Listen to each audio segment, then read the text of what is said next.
원하면서 발버둥을 치며 아둥아둥합니다. 오늘 하늘나라 비유가 바로 달란트 비유인 줄을 잊지 않아야 합니다.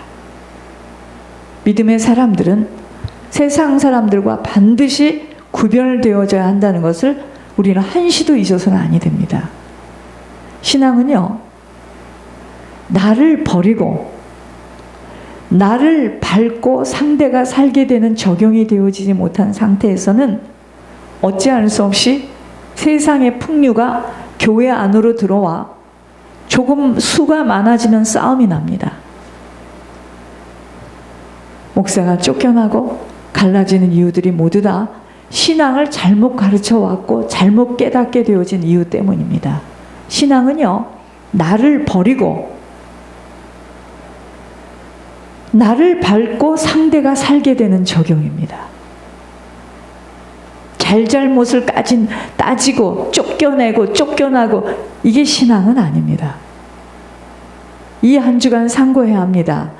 내게 주신 것을 소중히 여기며 내가 할 수 있는 일에 온 힘을 다해야 하는 것입니다.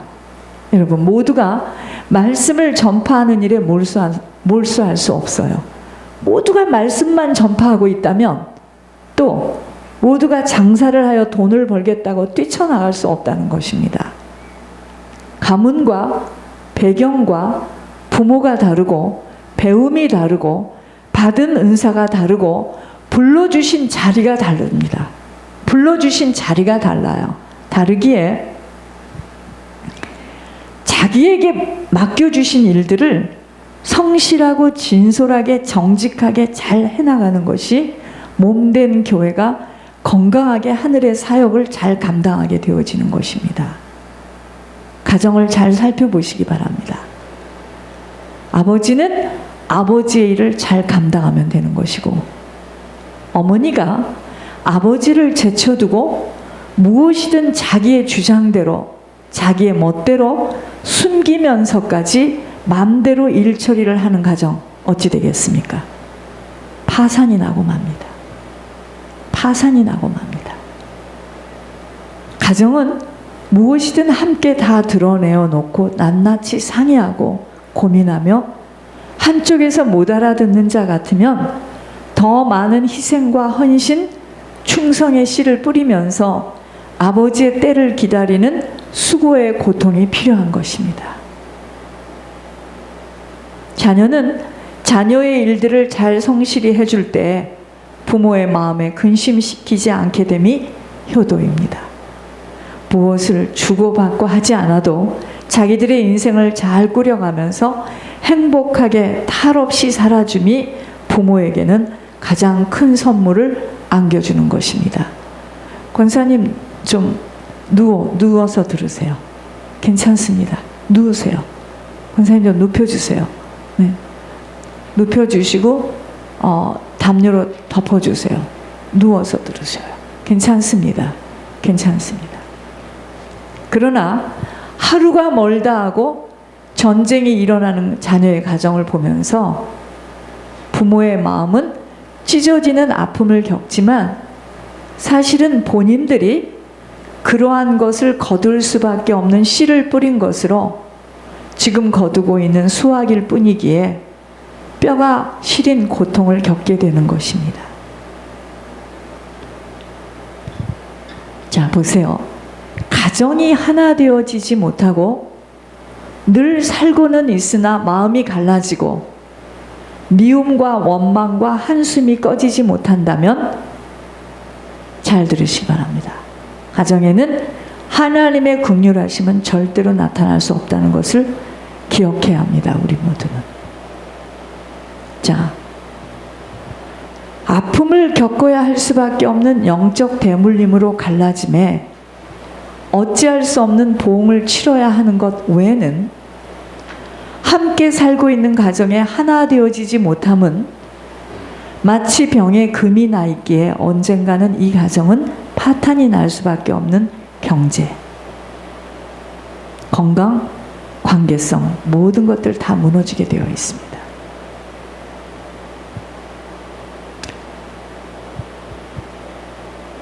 가정이 하나 되어지지 못하고 늘 살고는 있으나, 같이 살고는 있으나 마음이 갈라지고 미움과 원망과 한숨이 꺼지지 못한다면 절대로 하나님의 긍휼하심 그곳에 나타나지 않습니다. 가와 만사성이 안 되어 있기 때문이에요. 그러므로 산다고 사는 것이 아니에요. 정말 하나님 앞에 한 사람이라도 바로 설 수 있다면 나 같은 악한 죄인을 살려주신 하나님께 용서의 감사로 빛을 갚아가는 심정으로 희생하며 헌신하며 충성하며 살아가야 합니다. 이것이 되어지지 못한 상태에서는 아무리 용트름을 하여도 아버지 손길 나타내어 줄 수 없습니다. 영적 존재 사단 때문이에요. 절대로 가정은 머리가 남편입니다. 못났든 부족하든 남편이 머리이기 때문에 남편을 무시하거나 남편을 우습게 여기거나 말은 하지 않아요. 마음이 하나 되지 못하고 먹든지 말든지 잠을 자든지 상관없다. 그러한 개인이라면 오늘 이 말씀을 듣고 이거부터 해결되지 않는 한 이 자리에 앉아 있어도 아무것도 그 인생은 나타나지 않습니다. 제 얘기가 아니고요. 이것은 왜냐하면 사단 때문이에요. 그래서 하나님은 도와주고 싶어도 도와줄 수가 없습니다. 사단 때문입니다.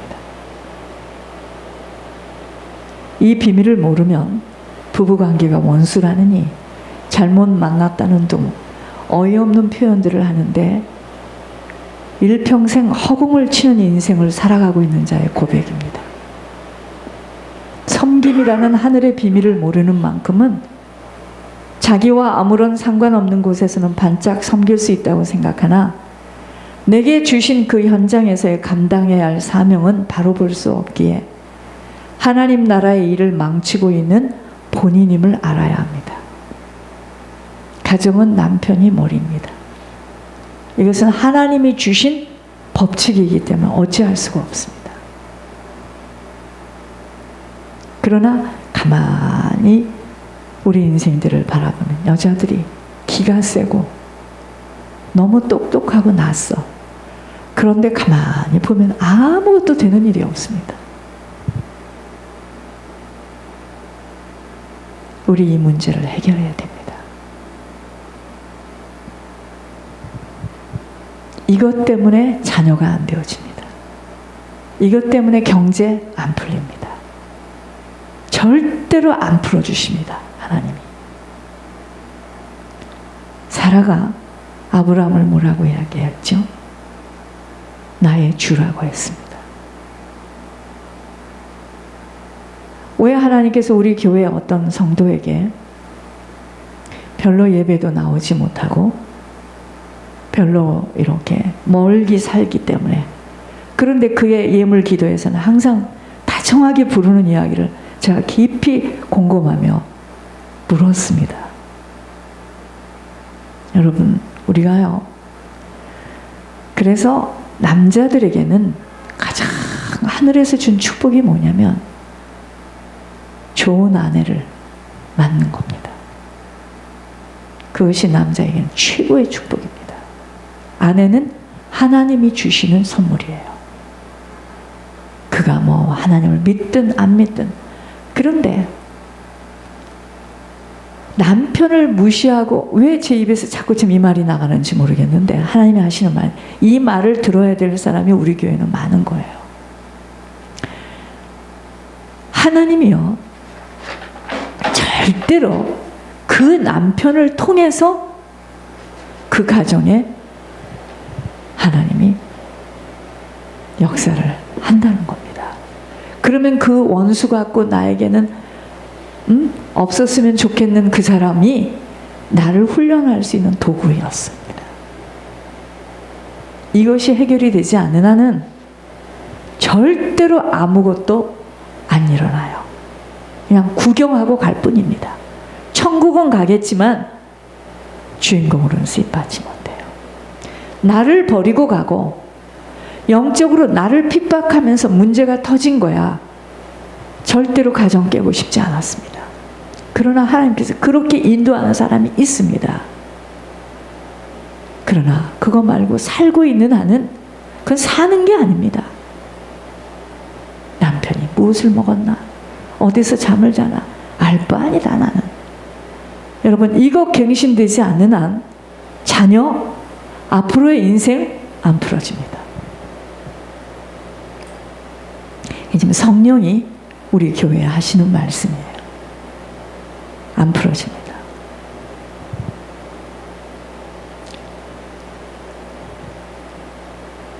자신들은 상당히 주님을 잘 믿는 자이고 몇 대째 믿는 가정에서 자랐기에 믿음이 돈독한 자임을 스스로 인정하며 내가 왜 저런 사람을 만나 이 고생을 하는가 하는 고백들을 들으면서 소경의 현장을 목격했습니다. 하나님이 선교사로 지금 그 가정에 보냈거든요. 하나님이 그 가문을 살리라고 보냈거든요. 그러면 몇 대째 믿는 사람 만나서 뭐 합니까? 뭐 합니까 지금? 잘 보시기 바랍니다. 실수를 하였던 잘못 만났다고 생각하던 아버지의 주권 속에서의 인생은 이끌림을 받고 살아온 것입니다. 그 어느 것 하나도 아버지의 손길을 피할 수 없는 것이고 허공을 치며 울고불고 아무리 분해하고 애석하여 하여도 아버지의 주권 속에서 아버지가 하신 일들로 받지 못하는 시간까지는 갈등과 고집 속에서 아무것도 아버지의 손길만 얻지 못하는 것입니다. 그러니까 제 안에 성령이 지금 그러는 거예요. 되게 여자들이요, 결혼을 딱 하고 옛날에 만났던 사람, 옛날에 가슴에 품었던 사람, 옛날에 이렇게 스쳐간 사람과 해결되지 못한 것으로 인하여 수십 년이 흐릅니다. 그게 사단의 쥐을 짓고 살았던 거예요. 그러니까 남편을 무시하고, 절대로 무시한다는 말을 안 합니다. 그러나 무시해요. 그래서 가정이 안 되어지는 겁니다. 경제가 다 잃어버려집니다. 비교하고, 그 사람과 비교하고. 그게 음란입니다. 다른 게 음란이 아니에요. 그게 음란입니다. 그래서 지옥 같은 인생을 살게 하시는 거예요, 하나님이. 살긴 살아요. 근데 마음을 안 줍니다. 몸을 섞어서 아이를 낳았어도 마음을 안 줘요. 그 가정에 무슨 일이 일어나겠습니까?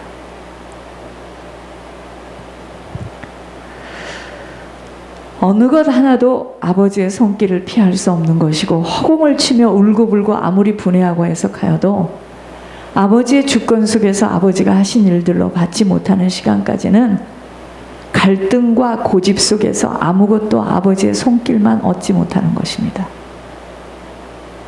그러니까 여전히 지금도 부를 때 이름을 탁탁 부릅니다. 무시하는 거예요, 남편을. 어떻게 남편 이름을 부릅니까? 사람 무시하는 거죠. 캄캄한 지옥과 같은 악의 시간들 속에서도 아버지는 지켜보고 계시면서 아버지의 시간을 정확하게 우리 인생에 맞춰 가신 것이었습니다. 신앙은 나를 부인하는 것입니다. 이것이 비밀이에요. 부인할 수 없는 고집이 강하고 자기 주장이 강한 성품 속에 사단은 집요하게 붙들고 있는 것을 보면서 어찌할 수 없이 광야길을 오랜 시간 거쳐야 할 뿐 각자가 어떻게 갱신하고 변화되어지는가가 그릇 준비입니다. 이걸 가지고 갑자기 세상에서 있다가 들어와서 내 마음의 자세가 이러니 나를 부어주시라는데 부어주시겠습니까? 우리가 몰랐습니다. 치러야 될 걸 치러야 되는 거예요. 하나님 나라의 일에 성실해야 함은 내게 맡겨주시고 내게 소망으로 붙들린 것에 대해 하나님 앞에 부도를 남발해서는 아니 되는 것 때문입니다. 적은 일에 충성한 자에게 큰 일을 맡긴다는 하나님의 약속은 잘 들으셔야 됩니다. 하나님은 우리들에게 하루아침에 큰 일을 주시지 않아요. 갑자기 크게 부하도록 열어주시는 분이 아니심을 또다시 깊이 생각해야 합니다. 어떠한 문제 앞에 하나님은 그 일을 맡은 자를 유심히 자세히 살피십니다. 하나님은 영이시기에 우리의 눈에 보이지 않는다 하여서 속사람을 볼 수 없는 것이 아니에요. 너무도 모든 것들을 자세히 알고 계시기에 수도 없이 다루시고 또 다루시면서 아버지가 명령한 것들을 어떻게 실천하는가 또 보시면서 순종의 걸음을 통하여 한 발자국 한 발자국 가까이 지켜보시기 시작하시는 것입니다. 여러분, 마음의 원함을 가진 것이 믿음이라고 착각하고 있다면 여러분 속히 깨달아야 돼요. 내가 마음의 원함을 가지고 있어요. 이것이 믿음이라고 착각한다면 여러분, 그건 믿음 아닙니다. 내가 아무리 마음의 원함을 가져도 행함이 없는 신앙에는 아버지 절대로 신임하지 못하기에 우리의 신앙은 행함을 통하여서 보여지는 고백입니다. 믿음의 행함. 입만 열면 부도에 항상 이유도 핑계도 많은 자에게 아버지 절대로 맡기시지 않습니다. 저도 안 맡깁니다. 사람도 안 맡깁니다. 고난의 골짜기 앞에서 어떤 마음인가도 달아보시고 숨겨져 있는 교만 독선들도 다 훔쳐내시기에 온전히 하나님 나라의 일에 드려지는 소원으로만 가득 차도록 내 모든 것들을 희생하고 헌신하고 충성하지 못하고서는 아버지의 감동 받아낼 수 없게 되어지는 것입니다. 그렇게 쉬운 일 아니에요. 하나님의 이름과 권세의 능력까지도 사용하여서 어떻게 하든 자신의 자녀 잘되기만을 위하여서 몸부림을 치는 것이 얼마나 애석하고 불쌍한 일인 줄 바로 알아야 함은 아버지에게 합격점만 받게 되어지면 특혜의 복을 받게 되어 관계되는 모든 인생들을 책임지게 되어 있는데, 아니 서울 가는 비행기를 타놓고서도 어떻게 하면 부모님을 만날 수 있겠는가 고민하는 것과 똑같은 이치입니다. 비행기를 타기만 하면 시간이 되어지면 부모님이 사시는 서울에 도착되어지기에 문제는 서울 가는 비행기를 타야 한다는 것입니다. 타지 못한 비행기, 아무리 바라보며 소원하여도 부모님에게는 갈 수 없는 것과 같은 이치입니다. 나로 인하여 자녀가 받을 보응들이 너무도 많다는 것을 알게 된다면 이제는 회개할 것밖에 없음에도 그저 내 아들, 내 딸 잘되게 해달라고 하며 내 아들이 쓰임받아야 한다는 신념을 갖고 있는데 정작 지금 영적 대물림으로 헤매이고 혼돈 속에서 방황하는 모습은 가려져 있어 겉으로 보이는 육신의 일들은 멀쩡하게 자라고 있지만 영혼의 영적 유산들로 인하여 썩어져 가고 있는 모습은 안 보이니 속이 해결되어져야 하는 급박한 상황은 안 보이는, 그저 보이는 것들이 잘만 되어졌으면 하는 불건전한 신비주의 속에서 있고 없음에 마음들이 붙들려 초조해하고 있습니다. 회개가 그렇게 몇 번으로 인하여 간단하게 끝이 나는 것이라면 얼마나 다행이겠습니까? 절대 아닙니다. 제가 어젯밤에 또 느꼈어요. 기도를 하는데 뭐가요? 여러분, 귀신들이요 진짜 있습니다. 막 갑자기요 잊어버렸던 생각을 타고 뭐가 휙 막아요. 그렇게 기도를 막습니다. 피피피피 안 할 수가 없어요. 막 막아요. 그냥 기도한 대로 되어주게 해주겠다는 약속을 받았기 때문에 기도만 무슨 생각이 뭐가요? 사람이 오듯이 휙 가립니다.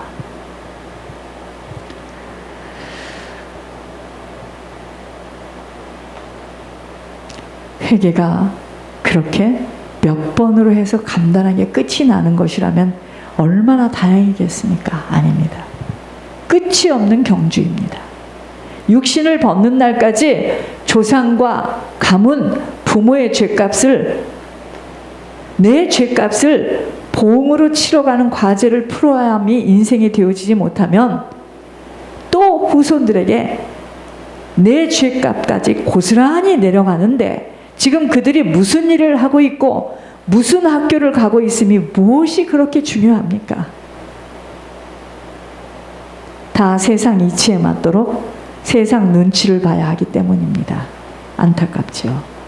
속사람의 사정대로 반드시 육신의 문제들이 쏟아질 텐데 지금 속사람의 사정대로 무슨 학교를 나왔던 무슨 일을 하든 앞으로 쏟아질 텐데 무엇보다도 먼저 더디 가는 것 같으나 그들에게 신앙이 바로 정립되어짐이 가장 큰 재산임을 알기만 한다면 세상 풍속대로 되어지지 못하는 일에 그리도 떨리고 무서울 것이 없는 것입니다.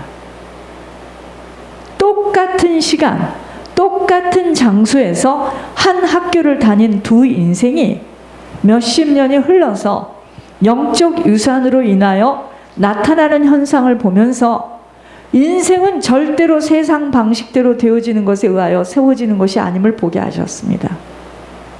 하나님께 불순종하는 하나님과 상관되지 못한 인생은 실패한 인생이 되는 것입니다. 무슨 일을 하든 얼마나 쌓여져 있든 사람들이 어떤 평가를 하든 그것은 하나님 나라와는 상관이 없는 것입니다. 안 풀어지고 안 되어진 인생 속에 기도의 배경 때문에 순종함으로 하나님의 긍휼하심을 받게 되어지는 인생이 되어지니 글을 쓰시겠다는 약속을 들으면서 더욱더 하나님의 생각과 사람의 생각은 판이함을 임상 실험의 현장에서 내가 지금 제가 목격합니다. 저희 가정에서도 목격하고 교회 현장에서도 제가 목격합니다. 하나님은 지금 똑똑하고 능한 자를 찾으심이 아닙니다. 세상 기준대로. 하나님을 두려워하며 자신의 연약함 때문에 고개를 숙일 수 있는 자를 찾고 계시며 그러한 자에게 하나님의 능력을 덧입혀 아버지를 나타내시고 계십니다.